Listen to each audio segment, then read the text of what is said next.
তখন এই অবস্থায় গেলে আপনার কাছে আরেকটু সহযোগিতা চাই, আরেকটু প্রশিক্ষণটা বাচ্চারা অনেক বড় হয়েছে, এসএসসি পরীক্ষা দিয়ে পাস করছে বা আগামী পরীক্ষায় পাস করবো, এইচএসসি পাস করবো, এরা উদ্যোগ হয়ে আমার সদস্য হইব। সদস্য হইলে এক সময় তাদের আমরা আপনারা নিকটে আমরা পাঠানোর চেষ্টা করবো, আপনারা কোনো মেসেজ দেন, আপনারা কোনো উদ্যোগটা করুন, তাহলে আমরা আরো অগ্রগতি হইব।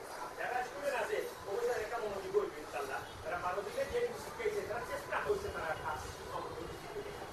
আপনারা আরো মনোযোগী হোক, আমরা মনোযোগী হইব ইনশাল্লাহ। আমার সংবাদ আমার সমিতিতে নেই আর আমার এলাকাতে নেই, আমি আরো বিশেষ করে আমি আরো বলবো এই এলাকা করছিলাম এই সেলাই প্রশিক্ষণ আমি আমার স্কুলে দিচ্ছি, আমার মহিলা তাই ঠিক আছে আমার এলাকা মহিলা মতো ভালোবাসা বুঝে আছে প্রাণ প্রাণ ভালো।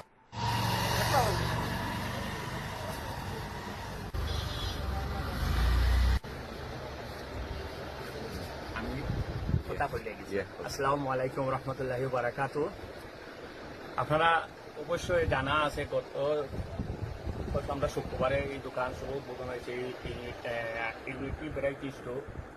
আর এখানে যে মাল আপনারা যারা আপনারা দূরে যারা আসেন আপনারা এখানেও ন্যায্য মূল্য মাল আপনারা পাইবা এখানে। আর এই মালও যে চাহিদা মতো আমরা অবশ্যই আপনারা যে চাহিদার মতো পাওয়ার এই অবশ্যই এখানে আপনারা আলহামদুলিল্লাহ পাইবা।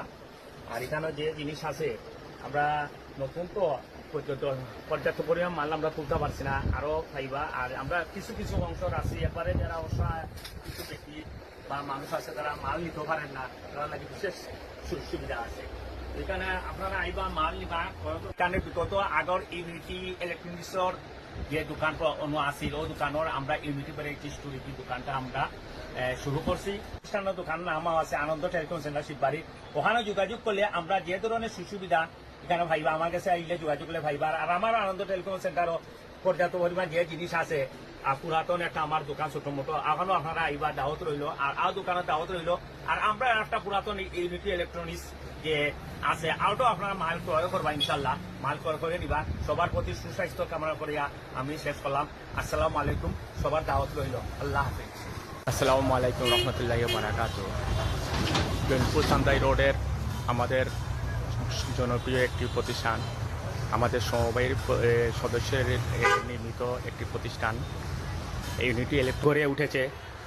আপনাদের এখানে সহজ কিস্তিতে পণ্য পাওয়া যায় এবং নগদে অনেক সুযোগ সুবিধা দেওয়া হয়, আমার দেওয়া হয়। এই ডিসকাউন্টের মাধ্যমে আপনারা পেয়ে যাবেন।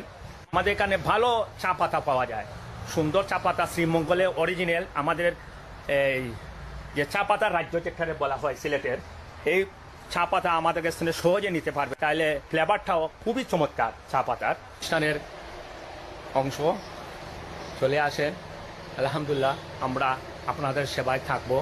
প্রশ্ন আমার জানতো অনেক দিন ধরে জানতাম করি আমার জানতাম পারি না।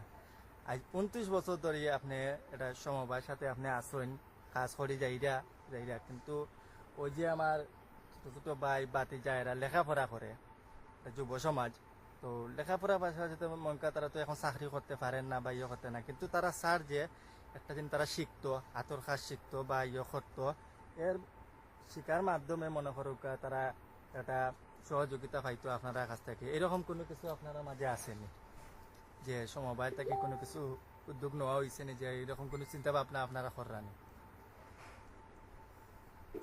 ধন্যবাদ। তাহলে তো এই যে প্রশ্ন করছে আমি খুবই সুন্দর একটা প্রশ্ন করছেন, এই প্রশ্ন উত্তরটা আমি একটু সুন্দর করে উপস্থাপনা করাম ইনশাল্লাহ। আসলে আজ 29 বছর হতে গেছি আমার এই সমবায় লাইনে মানুষের যুব সমাজের কীভাবে উন্নতি করা যায়, সমাজকে কীভাবে উন্নত করিয়া হাত বাড়া যায়, এই বিষয়টা আমাদের মধ্যে অনেক চিন্তা ভাবনা লইয়া হাত বাড়া। আসলে যুব সমাজ যে আমরা চিন্তা করতে হইলে একটা প্রথম হইল তার শিক্ষার প্রয়োজন। আর শিক্ষা না থাকলে কোনো জায়গাতে উন্নতি করা যায় না। যে এলাকা শিক্ষিত হইব এই এলাকা উন্নতি হইব। আর একটা শিক্ষিত ছেলে তৈরি হয় সে সমাজকে শিক্ষার মতো একটা উন্নতি করার চিন্তা ভাবনা আসে। আল্লাহ আমারে এত শিক্ষা দিচ্ছেন না, আমি মানুষের সেবায় নিয়োজিত এবং সমাজের কিভাবে উন্নতি করা যায় এ নিয়ে আমি একটা চিন্তা ভাবনা সবসময় আয়।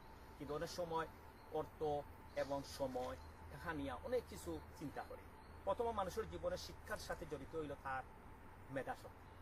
মেধা না থাকে তাইলে জীবনে উন্নতি হইতে পারতো না। মেধার সাথে সাথে তার কিতা দরকার, সময়ের প্রয়োজন। সময়টা গুরুত্বপূর্ণ।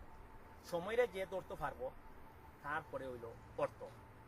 এই তিনটারে আপনার তিনটারে এক করলে, চিন্তা করলে আমরা সমাজের উন্নতিকে দিতে পারবো। কিন্তু যুব সমাজ, আমার মামায় যে প্রশ্ন করছো, আসলে যুব সমাজটা আমরা এই বাংলাদেশ সরকারেও চিন্তা করে যুব সমাজকে কিভাবে উন্নত, যুবরে খুবই শক্তিশালী নিয়ে চিন্তা করে। অনেক কিছু পেয়েছি, এই যে পাওয়াটা আমার অনেক কিছু হয়ে গেছে আলহামদুলিল্লাহ।